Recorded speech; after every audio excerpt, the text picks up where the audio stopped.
good afternoon, Rotarians and guests. My name is Bob Vinderman and I'm your MC for today's meeting in probably what we could describe as a fairly fractured and upset Melbourne right now with what's going on. We'd like to acknowledge the Wurundjeri and the Bunurong people of the Kulin Nation and pay our respects to elders past, present and future, and extend that respect to all Indigenous Australians present today. Please note that all of your microphones have been muted for the duration of the presentation, and questions can be posted via the Zoom chat function throughout the presentation. You all know how it works. Thanks today will be given by Peter Hollingworth, followed by the Loyal Toast, presented by President Reg. I've got myself confused already, Reg. Please ensure that your glasses are charged. And now, Peter, over to you. Thank you. The psalmist once asked the question, and I use the old language deliberately, "What is man that you are mindful of him?" The answer came back quite quickly. "Thou art fearfully and wonderfully made, but you stand a little lower than the angels." Fear and wonder rest of the human condition, and both are needed for our safety and well-being. And today we can see this in relation to the COVID pandemic over the last 18 months. It is wonderful to acknowledge how effective vaccines have been created so quickly and have been delivered with such efficiency. It is wonderful to recognise the work on the front line of human care for those who are suffering through this pandemic. Fear, on the other hand, is working well in getting people vaccinated. But there is a problem about freedom and how it can be misused. The refusal to be vaccinated in the name of my right to freedom completely ignores mutual obligation, which, if lightly disregarded, would make it difficult for society to survive. Freedom does not mean free rides at the expense of everyone else. And so, as Rotarians, we give thanks for good values, good food, fellowship, and the privilege of serving others. Amen. Well, can I just say thank you, Bob, and I don't mind a bit of lightness because I lose my way sometimes as well. But Rotarians and guests, I'd like to propose a toast to Australia and Rotary International. Australia and Rotary International. Members, visitors and guests, it's my great pleasure to welcome you to our 12th meeting of this Rotary year and our 4,908th club meeting in our 101st year. And thank you to all of you for joining us in this online format for our monthly members lunch. I trust everyone is okay after the tremors we experienced in Victoria this morning. From what I've seen so far, it looks like we were shaken, but not stirred. Our guest speakers program today draws from our membership and will be chaired, and the speaker session will be chaired by David Carruthers. Please join me in making all members, visitors and guests welcome.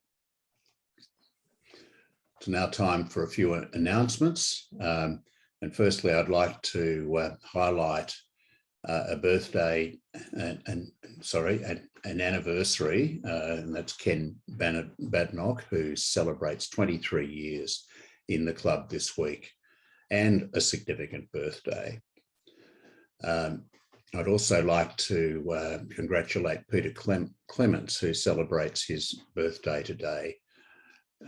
Some fun facts on Peter. He was inducted on the 23rd of July 2008, 13 years ago, with the classification Architecture Schools, and has been a quiet but powerful contributor.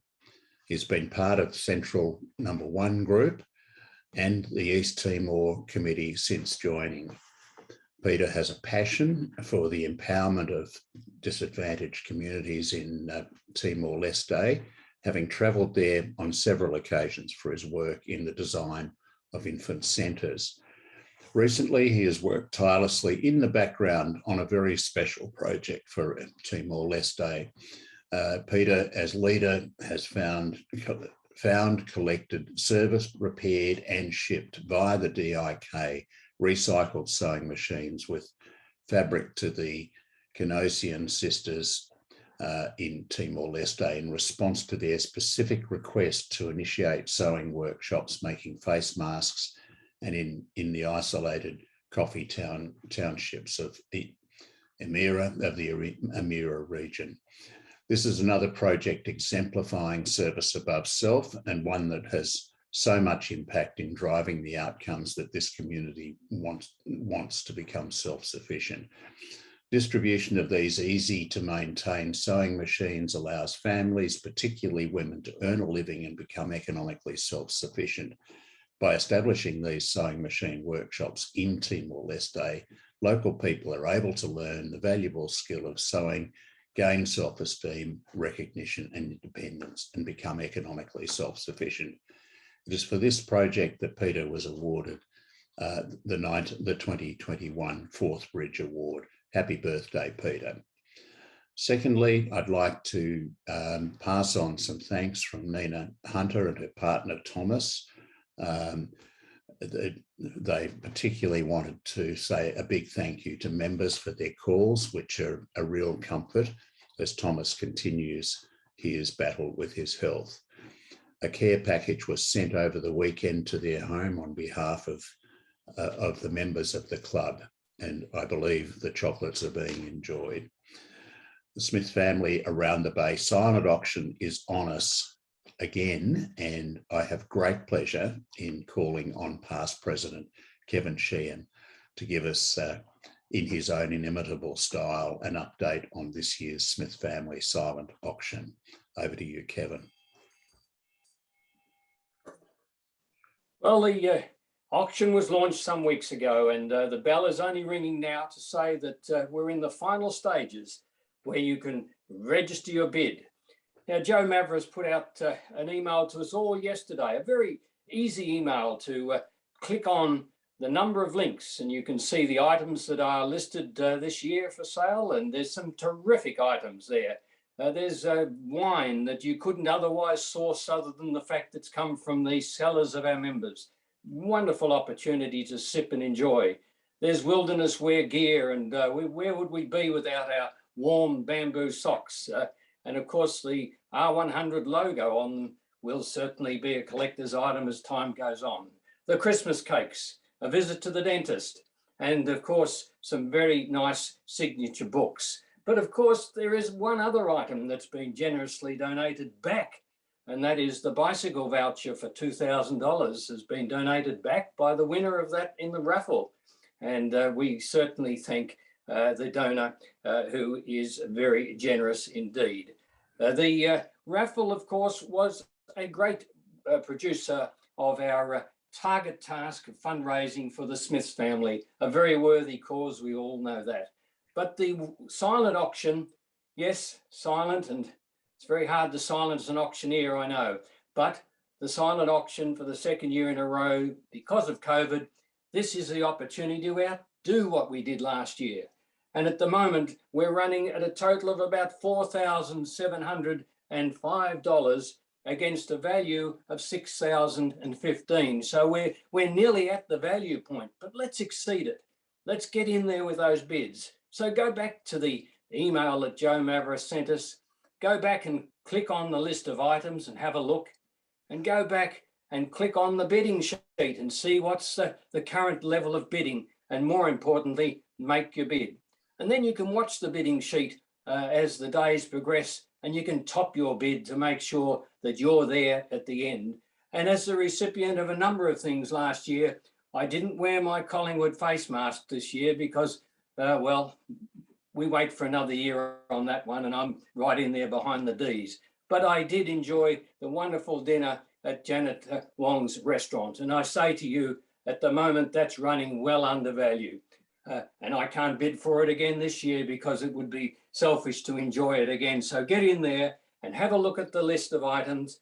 Get in there with your bids, because the auction closes at 5 p.m. next Tuesday, the 28th of September. Good cause, get in there, have some fun, bid up. Thank you. Thanks very much, Kevin. And I would like to add my thanks to the host of members and friends of Rotary Melbourne who have generously donated attractive auction items. Thanks also to the Around the Bay team, Ari Talantis, Jim Orchard, Trevor Nink and Chris Wong, for putting together another pandemic highlight to enable continuing support for the Smith Family Learning for Life program that helps thousands of needy children to continue and complete their education. Do yourself a favour, take a look.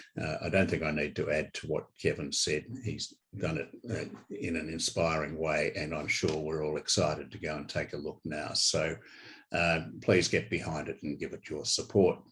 It is now my pleasure to hand over today's meeting to Chair of the Day, David Carruthers, and I look forward to enjoying the presentations that he'll be introducing. Thanks, everyone. Thank you, President Reg. Welcome again to our session and focusing on what's happening at the club. We're back to the four-part structure again this month, profiling an existing member first, and then talking to inductees. Then a brief item on volunteering and some insights into what goes on in the Health and Ageing Committee. About time we gave them a voice. Initially, I invite Claire Fraser, who has been a member of our club since September 2019, to provide a bit of her history and her reaction. She actually has quite a long relationship with Rotary, and rumour has it might almost have been a past presidency in there. Claire. Thank you, David. Hello, everyone. My name is Claire Fraser. I joined Rotary in 2000 in a Queensland club and was a member in Rotary in Queensland for 9 years. The reason I joined is that I enjoy both charity work and travelling overseas. In fact, to date, before the COVID-19 pandemic, I can honestly say that I have been to 23 countries. I was, in fact, the first lady of the club. They used to enjoy calling me this. Initially, I was treated with both curiosity and uncertainty by the existing male members. But a year later, after eagerly volunteering on many local community projects, I was asked to become the international director. Several years later, I became their president. Not only did we do a lot of local community fundraising activities, we became involved in major international projects such as Polio Plus and overseas water projects. Furthermore, I was very proactive in attending functions to represent our club, and when I attended the district changeover dinner, it was announced that our club, for the first time, had won the Community Services Award within our district. As the president, I had a wonderful surprise and the honour of accepting this award. Later, as past president, I continued doing international charity work and visited Sri Lanka, Papua New Guinea, and the Solomon Islands to assist with their local projects. I temporarily left Rotary, left Queensland, moved to Victoria, and was accepted into a Master of International Politics by the University of Melbourne. After studying hard and enjoying this degree, I also completed a Master of International Relations, graduating with a grade point average of honours with both. Then I returned to Rotary at the beginning of 2019 and joined the Rotary Club of Melbourne.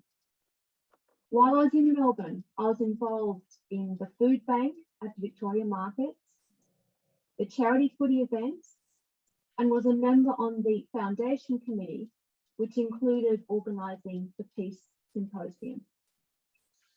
I then moved to Canberra at the end of 2019 due to the COVID-19 pandemic. I was able to keep my membership with the Rotary Club of Melbourne, as we often have online meetings. I became the Assistant Secretary and Minute Secretary to the board from the financial year 2020 to 2021. Some highlights of being a member of Rotary include knowing that Rotary can indeed make a difference. Polio Plus is an excellent example and a project that I truly admire. Travelling overseas and visiting or helping sister clubs.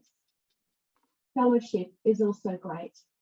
I enjoyed the recent event in Canberra, the Centenary Peace Dinner on the 26th of March this year. Meeting people from the Pacific Islands and hearing their stories was wonderful. And to hear how their lives have changed due to Rotary just confirms what a great organisation this is. Serve to change lives. Thank you. Thank you, David, for asking me. Thank you, Claire. A fascinating insight into an interesting history with Rotary. Maybe one day we'll meet face to face. Who knows? Watch this space. Moving on to the next part of our agenda, we've got the opportunity, I thought, to introduce back in front of you 2 recent inductees. However, I've been having an SMS exchange with one of them, Cameron Glover, who was admitted as a member on the 23rd of June. He was scheduled to speak today. He communicated with me this morning and said he had some urgent business coming up, but he would endeavour to get here, and he would send me a final advice as to whether it could get here or not, as close to the deadline as possible. Finally, at 1:03 this afternoon, he told me, regrettably, he couldn't make it, but I've committed him to being involved with us next month. In the meantime, we have another inductee, Dr. Jim Barry, who was inducted on the same day, the 23rd of June, with a classification medical general practice. And Jim, in Cameron's absence, that gives you just a little bit more time to speak. Over to you, and can you come back to me when you finish, please? Thank you, David, for your kind introduction. I'm not prepared for a half-hour speech. President Reg, Rotarians and guests. Well, as you know, I was born in Manangatang in 43, lived in the Mallee all my life and was as a farmer, and finally attended Monash University at age 30 in 1973 till 78. 4 years after that, Alfred and other hospitals, and in 1982 I went back to Swan Hill, and I've been working there as a medical practitioner ever since, but pretty much retired this year. I joined the Swan Hill Rotary Club in 1983, and I've been a member there until this year, some 37 years, I think it is. I've been a past president of the club. I've had a task as community service. I ran a bowel scan program back in the day when we did that. I was program chairman and was deeply involved in the Rotary student exchange programs, of which we had many. And one of the ones that we had back in 85, I think it was, has now come back to Australia and is now partnering her first love at the Swan Hill High School. And so it's nice to catch up with them years later, 3 children later, in fact. David Denoon is an old friend who originally introduced me to Rotary in Swan Hill. And when I travelled to Melbourne, he suggested that I apply for the Melbourne Rotary Club, which to my surprise, you accepted me. I'm most impressed with the history of the Rotary Club of Melbourne and humbled, quite honestly, at all its achievements and the programs over the last 100 years. And the extent of community involvement is quite incredible. Since induction, I have had little contact, as I've been out of the city for 7 weeks, back for a couple of weeks now in this period, and Melbourne, of course, is still in lockdown. However, I did volunteer for Around the Bay, which is not happening. And many people have reached out to me, including my mentor, Mary Barry, who has been very good in communicating with me and is trying to get Toorak 1, of which I believe I'm a member, together. And I believe we're getting together next week. So that'll be great to meet those folk.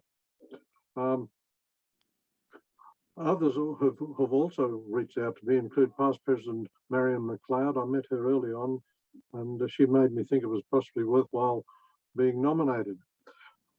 Bev Brock, congratulations, Bev, on your new task. I am sure you'll be absolutely brilliant.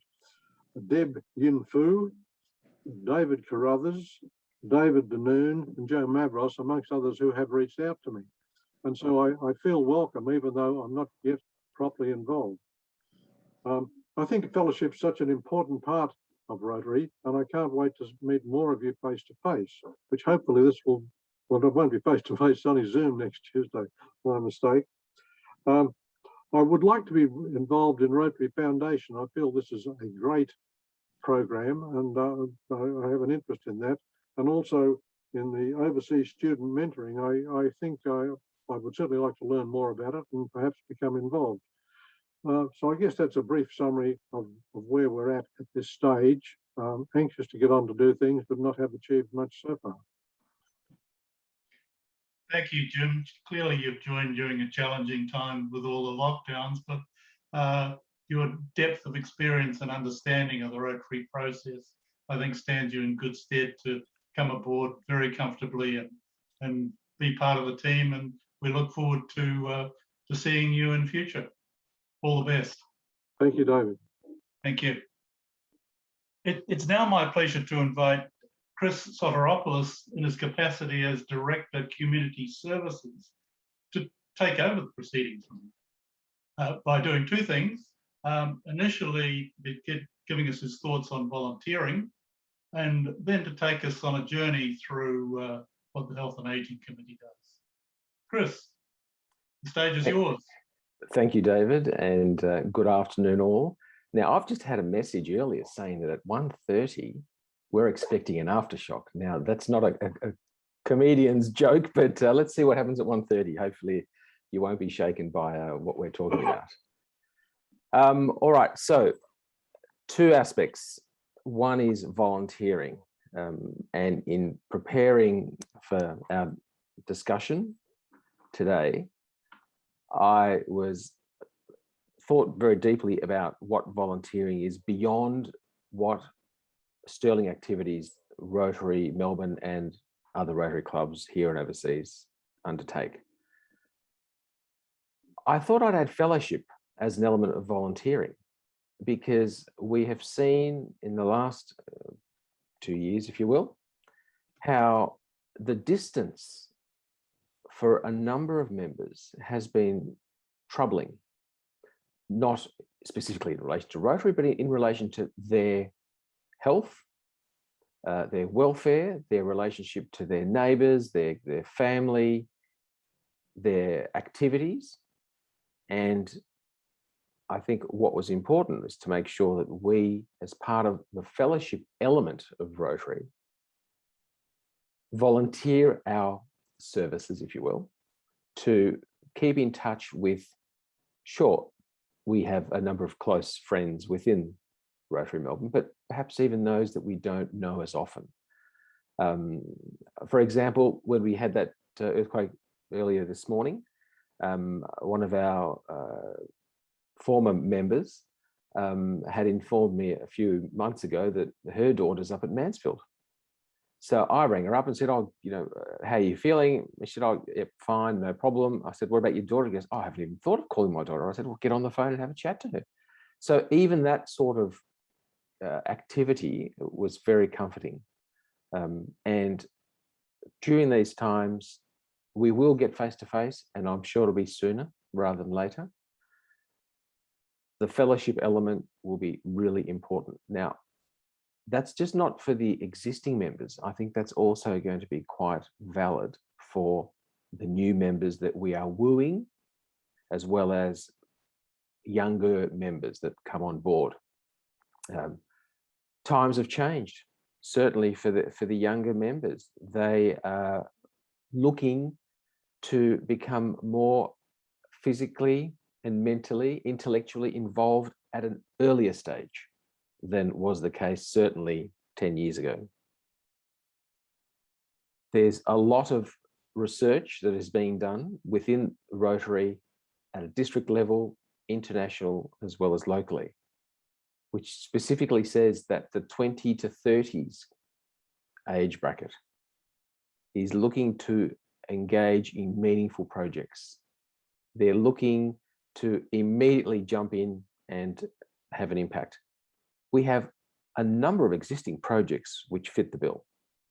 I think that by the end of this year, we'll have at least another half dozen, if not more, initiatives where we can introduce prospective members, as well as existing members, in volunteering activities.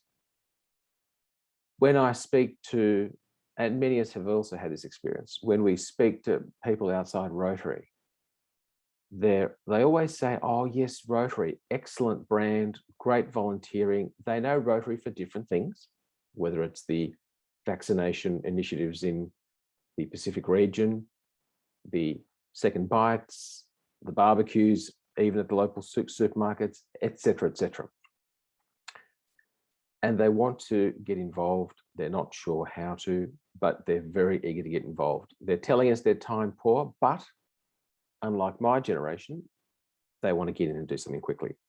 So we are, I believe, and certainly there are many of us that believe this as well, we are the go-to organisation for volunteers. We need to be seen in that light.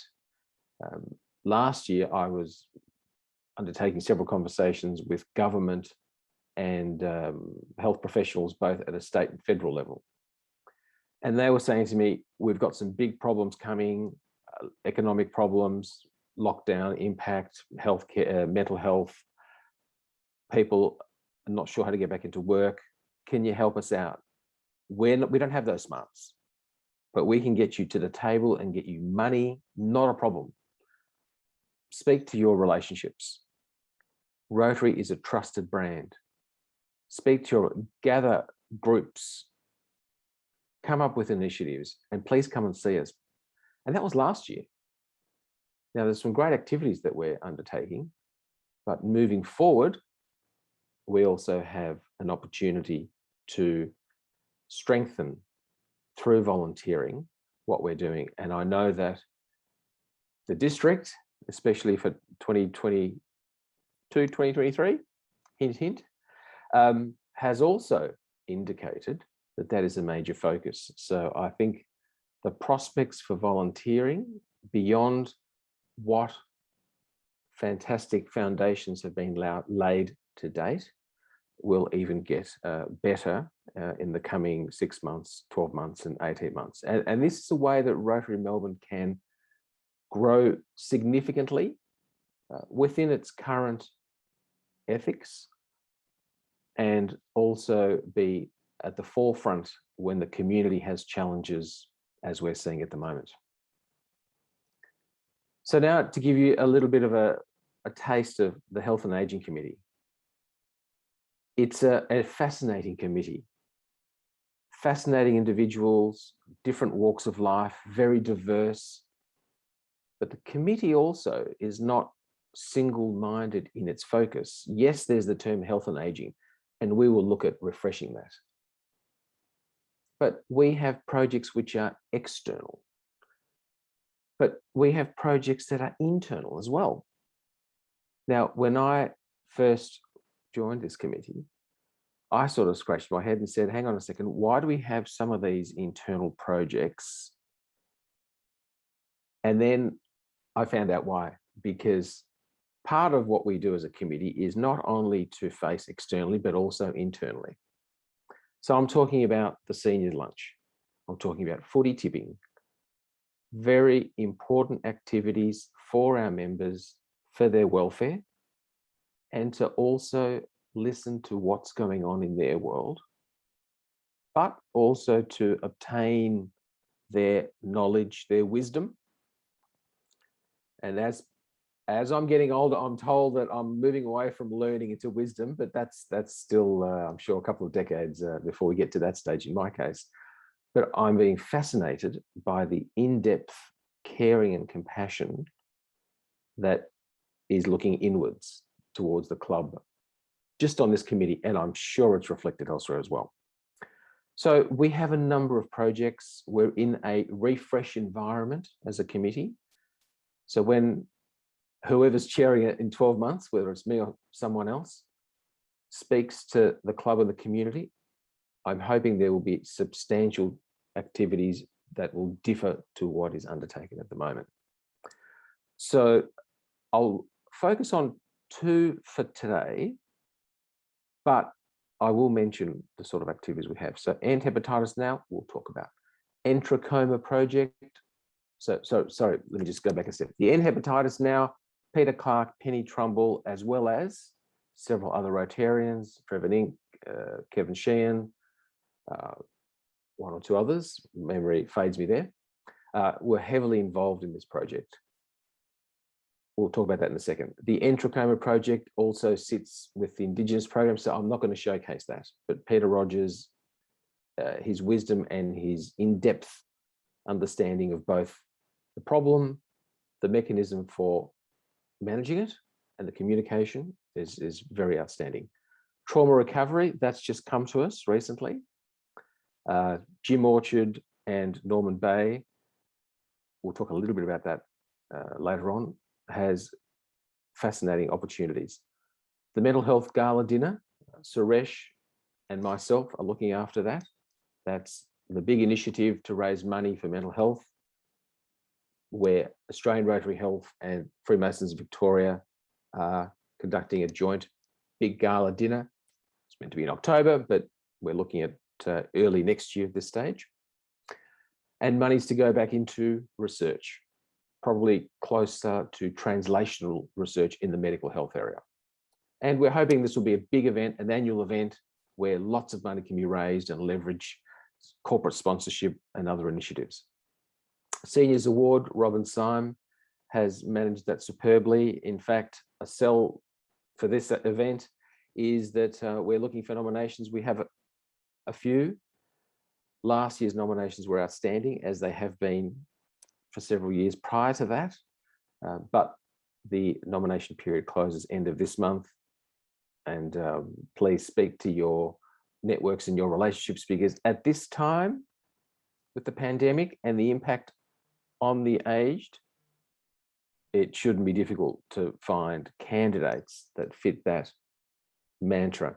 And in fact, we've broadened who is eligible, which is really important, because we're acknowledging that through technology, the Zoom, we don't necessarily need practitioners who are local, or nominees rather.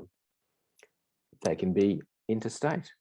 There are a couple of criteria, but I think the broadening of the criteria is very timely and very important. Footy tipping, wonderful for lots of reasons. As a Richmond supporter, not so impressed, but it's been fantastic for fellowship. Yes, we've had stops and starts, and geez, what a difficult job McLaughlin's had in managing the AFL this year and last year. That'll continue and become more and more prominent in the years to come. We've also had a relationship with the Emerald Hill residents, Casper Care, for many years, and continue to do so. But also we have Suresh, who sits with his hat on at Australian Rotary Health and provides that interface for us. It is really important that we have that interface. We need to know what's going on. We need to be able to input as well. And that interface is a very worthy activity. So we're also calling for participants. And so for the membership committee out there, I will be selfish and say that every new candidate should be looking at our committee before others. Of course, that's a selfish approach. We're looking for innovative thinking. We're looking for people who are not necessarily health practitioners, but are passionate about something that impacts health. They're passionate and are able to pinpoint particular issues in the community. Like all projects within Rotary, the project champion is the key activity, because we've got wonderful support across the club and external to the club as well, but that product champion is really important as well. So I think that's a great selling point even for prospective members, where we say to them, guess what? Do you have an interest in health? Do you have an interest in aging? Is there something you're seeing in the community that you think fits with either this committee or another committee? Don't just join and sit around for 5 years and observe. Get involved and get your hands dirty. If you want to lead a project, we will build people around you for it. We have wonderful mechanisms and systems for that. I alluded to this earlier, call for projects, government, health professionals and community groups.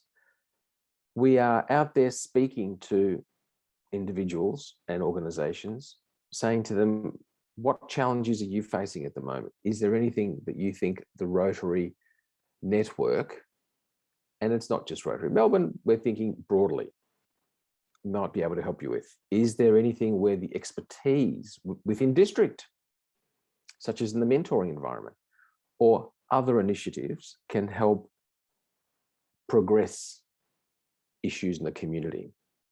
Now, the pandemic and vaccination is an important issue, and we put that in there because it has always been a standing item in our meetings. We've had many twists and turns, as we have all experienced, in the pre-vaccination approval, post-approval, AstraZeneca issue, not enough vaccine, anti-vaxxer, now mandates, protests. And each time these things occur, we have a particular project in mind, but the roadway changes. So we really want to get involved in this environment because we know that there are issues out there in the community. Community's hurting. We're constantly identifying what might work, might not work. Is a seminar good enough? Maybe not. What initiatives might work? Where are we going with getting close to the 70 or 80% double dose mark? What does that mean? But also introspectively, what does it mean for us as a club? There are many of us that are vaccinated. There are less so who maybe for health reasons are exempt. There are those who do not wish to be vaccinated. How do we manage that as a club? If the venues that we undertake activities require the attendees at a face-to-face to either be tested or be double dosed, or the government doesn't let you attend a function, what does that mean for the operation and cohesiveness of our club? So we're thinking of putting together some guidelines, having a chat to a number of individuals to get within the club to find out what's going on.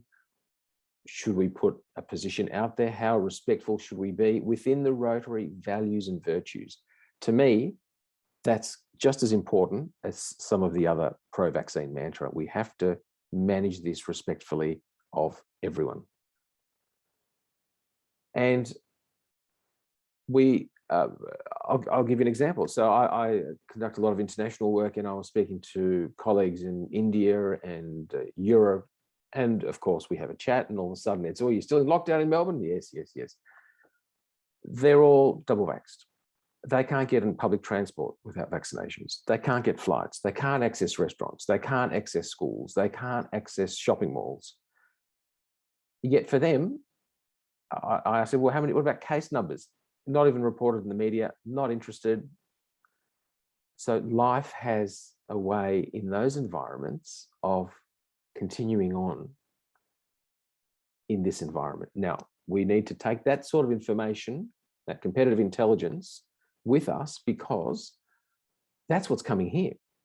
Yes, there are protests today, and we're not going to comment about that, but there are certain practices and realities which will impact Rotary Melbourne, Rotary, the district, Rotary International. They've got some guidelines as well towards the pandemic management and post-pandemic. We need to be cognizant of that. And I think the committee is a good place for this to be developed and then communicated and assessed and feedback, etc., through the rest of the club. The End Hepatitis Now. What a great project. Melanie Eagle, our CEO there at Liverwell. This is a busy slide. Credit to Peter Clark, Penny Trumbull, Trevor Nink, Robert Fisher, Kevin Shan, and others involved in this project. Face-to-face presentations. So we all know what this is about. It's an R100 project.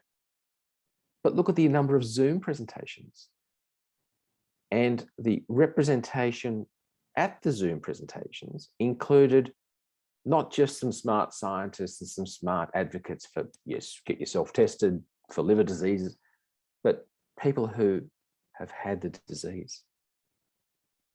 And that's opened up amazing awareness and insight, and also discussions amongst the Rotary members across the various clubs.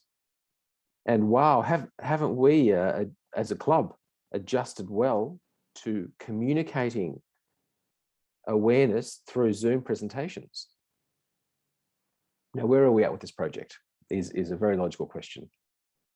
We think that now that phase is pretty much settled.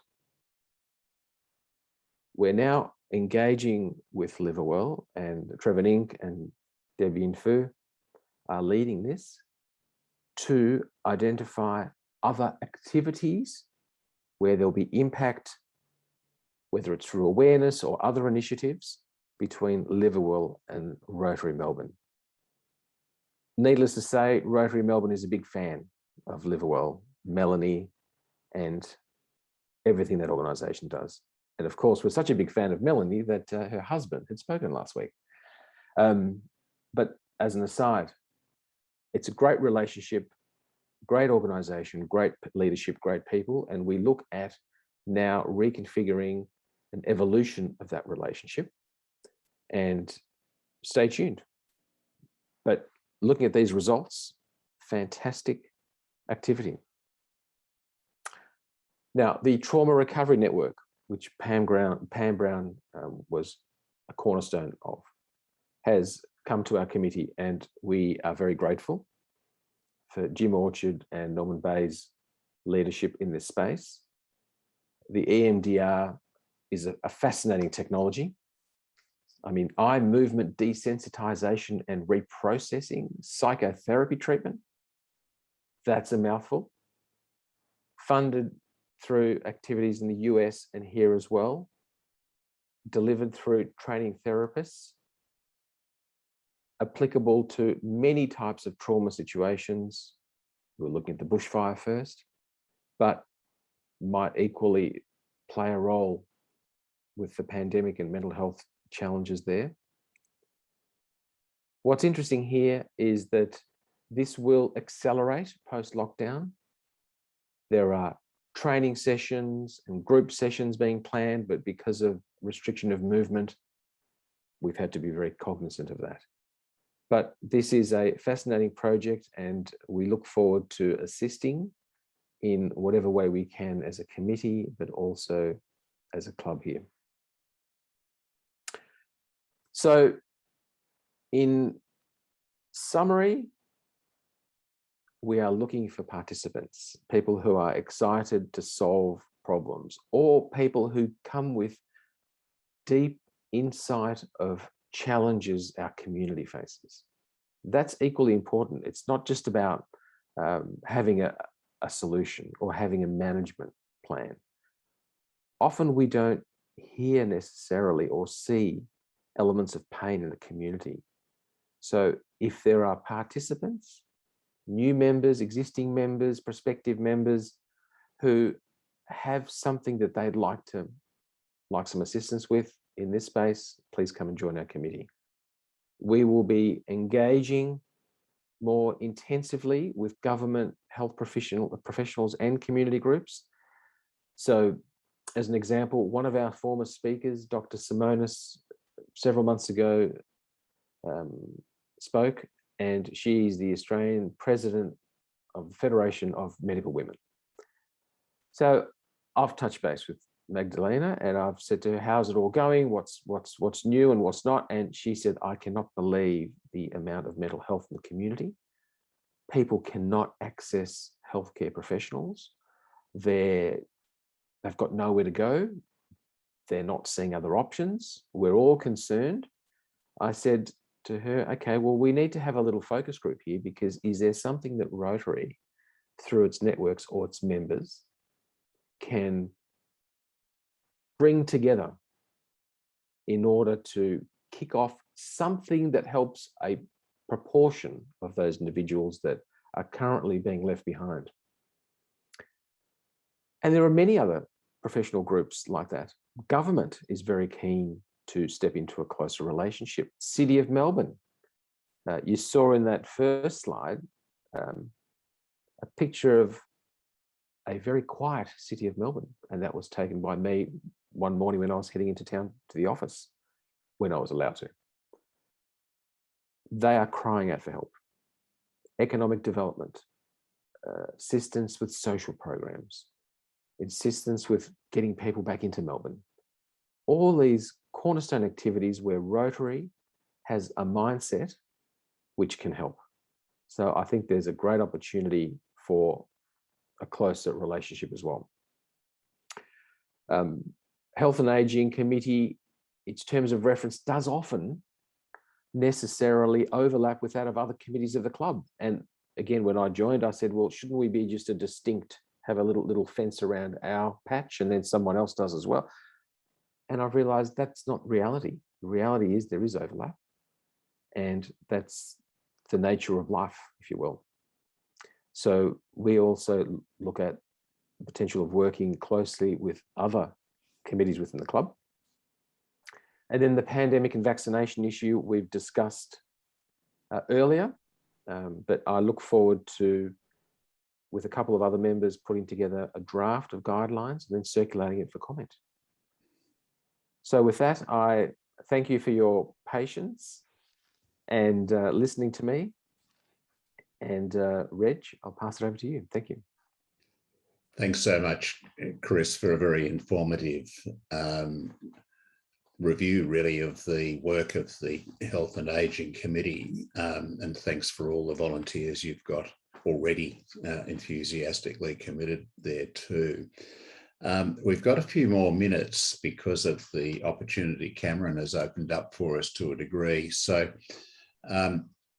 another development that I wanted to share with you will involve Vice President and President-elect Bev Brock, who's going to talk a little bit about our early thinking about events that are going to hopefully have a good shot at bringing us together when, of course, things inevitably open up, if I believe what I've been hearing on the news recently. Bev, could I ask you to say a few words, and thank you for stepping into the agenda on an ad hoc basis. Well, hopefully, Reg, we can illuminate a little bit. This is very much a changing platform. We just don't know what the future holds, obviously. So as a club, we are very keen in terms of fellowship and getting back together, of making the most of the opportunities that come our way. But we cannot absolutely lock in any event at this point in time, because it's a changing feast. Every day there's something different. And I've been involved. I've had a couple of events planned with a different organisation and had to postpone it a number of times. And then this morning again, having to go through those discussions to say, well, do we postpone it again, or is everybody's faith in the whole thing gone to a point, do we cancel it? And so the decision comes, is cancellation better than postponement? What do we do with the people who've already purchased tickets? All of these quandaries come up. And then speaking, and just what Chris has been saying, the venues, dealing with the venues who are constantly having to postpone. And so one of the events we postponed until, for the third time, till November the 23rd. And we're thinking we're safe. And then the roadmap comes out and you think, okay, that is, but you know, we're opening up a bit, but how many people per square metre does that involve? Is everybody having to be double vaxxed, as Chris was talking about? That becomes complicated. Who polices that? What about the people who literally can't be vaccinated? Will a test be current? Will a letter from the doctor work? All of these complications. So now, do we now put off the event? So any event that I'm involved in contemplating, run by Peter Jones, our stalwart, our expert. We couldn't have anybody better. And David has had to postpone every one of his events till next year. And that's the practical reality of it. And even then, we don't know what's going to happen. You know, when we've got the 80% and the floodgates supposedly open, will a sudden rise in the death rate or the rate of disease change that program? And so everything is uncertain. But at this point in time, the event that Chris was talking about for mental health in conjunction with the Freemasons, the date has been moved to February the 4th for next year, which is a Friday. No, you know, everybody thinks, no, it's best to have it on Saturday. But by this stage, the venues are taking whatever bookings that they can get. So every Saturday has been booked up well into next year in the hope that they come to pass. So at this point in time, we have that event locked in to February the 4th, which is the Friday, and hopefully that will come to pass. We have other events in the planning stages. We want to have a major gala dinner for Melbourne Rotary, for the stepping into the new century and sort of embracing the new century. So we're aiming to have that in late May in the planning stage, and hopefully we want an iconic venue. We want this to be bigger than Ben-Hur. We all of those have been there long enough. Remember the 90th anniversary. This will be that plus some, we hope. So we're aiming to have that in late May. But then there are other events that we're aiming at. Now, in March, the International Women's Day, that's a date that's locked in. But there's changes there. How do we go along with the same format as last year? Kerry, who's created this amazing event and given her all to it, has run out of steam in this and wanting to pass it over to others. So Reg and I had a meeting, which was exciting, with Swinburne Institute of Technology Institute, or Precinct they call it. And Swinburne has a platform that they have a free contract for until the end of 22 for running major events. And they've got an international conference for the next couple of years with the top 50 technology companies in the world. And they've developed a platform that we can use that involves video, sort of all of the various technological advancements that we could to run an event. And they've got skills to do that. And so we're looking at a partnership with them. It's very timely for International Women's Day if it comes to pass, because they're very big on women in science and technology. So we're looking at how we can work together to plan events, run them on a platform which is stepping forward into the future. So that's an exciting development. There are things that we want to have happen, but the uncertainty at present makes it sort of very much up in the air. But don't for a moment doubt that the intention is there, that as a club, we get together, we celebrate together, we do encourage everybody to get together to do things. I got a absolutely fabulous little video clip this morning, which highlights how we help people in crisis. And this was a country, it looked like it might have been Tibet or somewhere, where there was this horse bogged in a pond, in a pool of water, and couldn't get out. And the water was up to its nose, it was having to keep, and it looked like it was done and dusted.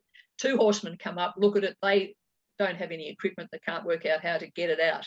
And so it sort of evokes, how we find people who are stuck in dire circumstances. One of the horsemen has a brilliant idea, because they look after a tribe of horses, and he thought, okay, who better to inspire this horse to get up than other horses? They call their herd and whip this herd of horses up into a frenzy, who race around and around this horse bogged in this mud pond.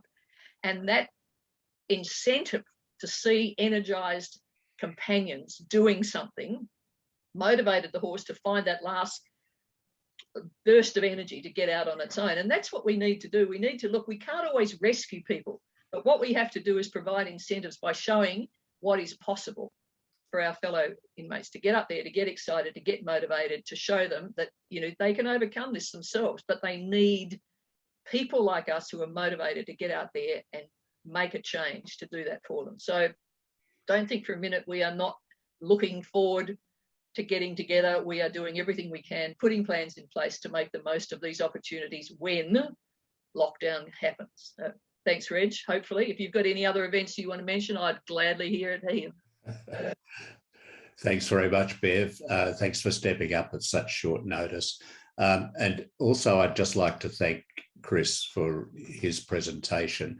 One of the interesting points that occurred to me when I was reading the progress report, which is getting circulated as we speak on the Rotary Give Every Child a Future project in the South Pacific, is that probably one of the biggest impacts of that project was one we didn't anticipate when the project was being designed, and that is to create a public health platform that enables the distribution of COVID-19 vaccines for the 9 countries that are participating. So interesting how the work we do sometimes has unintended but incredibly positive impacts.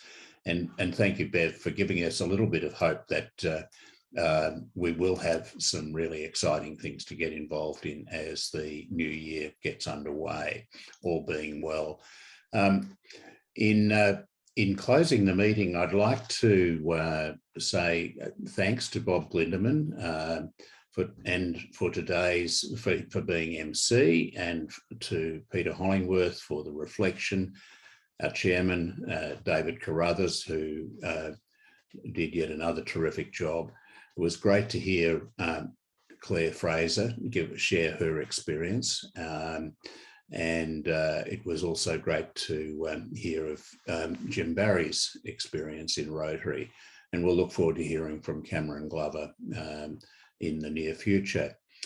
And also to our production team, to Ari Talantis, ever present, always helpful, and Joe Mavros.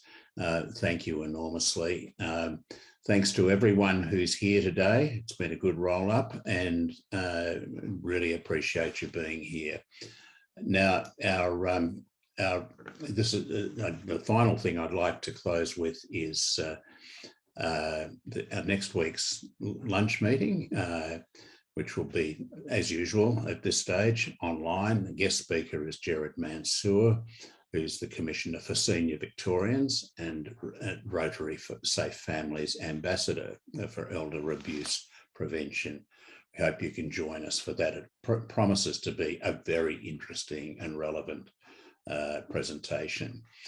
So we're now at the point where we contemplate an event that the pandemic has robbed from our favourite venue, the G, when it really, by all moral measure, should be in Melbourne. And I think we've got a very fitting and closing video to show.